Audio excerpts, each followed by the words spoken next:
मेरे द्वारा प्रति शनिवार को प्राथमिक विद्यालय हरकमल डिहरी के बच्चों को कुछ प्रोजेक्ट वर्क दिए जाते हैं।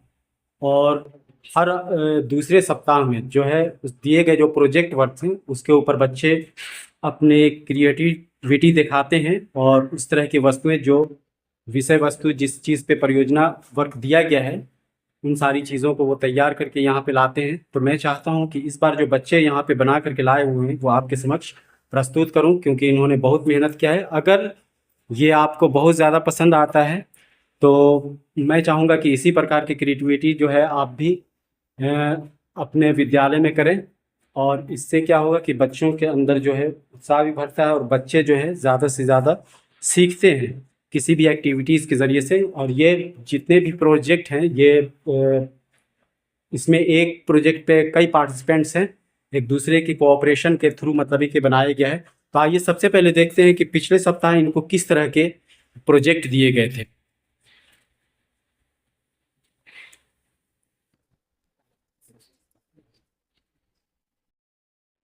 तो पिछले सप्ताह जो इनको प्रोजेक्ट दिए गए थे उसमें से सबसे पहला प्रोजेक्ट है प्रोजेक्ट वर्क फॉर सैटरडे। ये है डेट 25/7/2026 का। इसमें प्रोजेक्ट वन को हम देखते हैं। प्रोजेक्ट वन में देता है कि make a beautiful house using cardboard.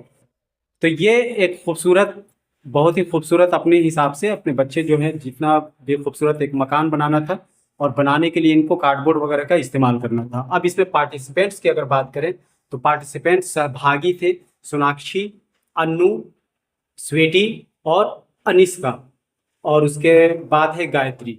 तो ये जो है स्टैंडर्ड 5 के हैं और गायत्री जो है स्टैंडर्ड 4 की स्टूडेंट है। इनके द्वारा ये प्रोजेक्ट वर्क करके लाया गया है। तो आइए देखते हैं कि इन्होंने बच्चों ने क्या बनाया है। तो यहाँ पे हम देख पा रहे हैं कि इन बच्चों के द्वारा यहाँ पे एक खूबसूरत सा बहुत ही ब्यूटीफुल मकान बनाया गया है। और उसमें देख पा रहे हैं हम कि यहाँ पे दरवाज़ा है, खिड़की है, अन्य तरह की सारी चीज़ें। तो आइए बच्चों से कुछ सवाल करते हैं। तो ये है अनिष्का और ये है सोनाक्षी। तो मैं सोनाक्षी से सवाल कर रहा हूँ कि सोनाक्षी ये क्या है? ये एक घर है। अच्छा, घर का काम क्या होता है?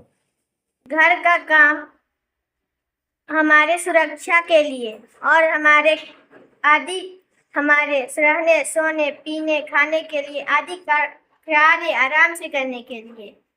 अच्छा, यानी कि इसके अलावा ये भी देखना कि जाड़े के मौसम में सर्दी होता है, गर्मी के मौसम में लू होता है, चलती है ना लू, और बरसात के मौसम में बारिश होता है। तो इन सारी चीज़ों से हमें कौन बचाता है?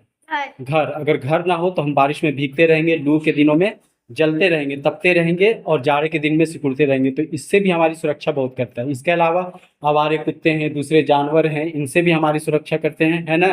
तो ये घर बहुत ही आवश्यक है हमारी ज़िंदगी के लिए। ये आवास बहुत ही उपयोगी है। इसमें बहुत सारी ऐसी चीज़ें होती हैं जो सीक्रेट होती हैं, या मतलब है कि परिवार एक साथ बैठ करके करते हैं, तो वो सारी चीज़ों को हम खुल करके नहीं कर सकते, जैसे नहाना, धोना, उठना, बैठना, सोना। ठीक है, तो इस तरह के कार्यों में घर का इस्तेमाल होता है। चलिए, तो आप लोगों ने इसको बनाने के लिए किस किस चीज़ का इस्तेमाल किया है और कैसे बनाया है, ज़रा सा बताएंगे इसके बारे में? कार्डबोर्ड। मैंने पहले कार्डबोर्ड लिया। पहले मैंने कार्डबोर्ड के 4 अलग अलग डिजाइन करके टुकड़े को काट लिया। उसके बाद मैंने उसे ग्लू की सहायता से चिपका दिया और फिर मैंने धागा से इसके घास को बनाया है और मैंने कंकड़ से भी इसके द्वार बनाया है और सारी जगहों को क्लियर कर दिया। अच्छा, तो इस तरीके से यानी कि इसमें आपने ग्लू, कार्डबोर्ड और कलर का इस्तेमाल किया है ना, और कुछ कंकड़ियों का भी इस्तेमाल यहाँ पे किया है। यह जहाँ पे हम देख पा रहे हैं ये रास्ता बनाने के लिए इन्होंने कंकड़ी का इस्तेमाल किया है। और ये घास वगैरह को दिखाने के लिए इन्होंने बहुत ही खूबसूरत, देखिए यहाँ पे हरे धागों का इस्तेमाल किया है, जो बिल्कुल लग रहा है कि मखमली घास हो। तो वाकई में इनके ये जो क्रिएटिविटी है इन बच्चों की बहुत ही सराहनीय है। तो मैं चाहूँगा कि सभी लोग ताली बजाएं इनके लिए, बच्चों के लिए ताली बजाएं। चलिए, तो बहुत बहुत धन्यवाद आप लोगों को इस तरह के कार्य करने के लिए। और मैं चाहता हूं कि आगे भी आप लोग इसी तरह की क्रिएटिविटी दिखाते रहें। ठीक है, चलिए, बहुत बहुत धन्यवाद।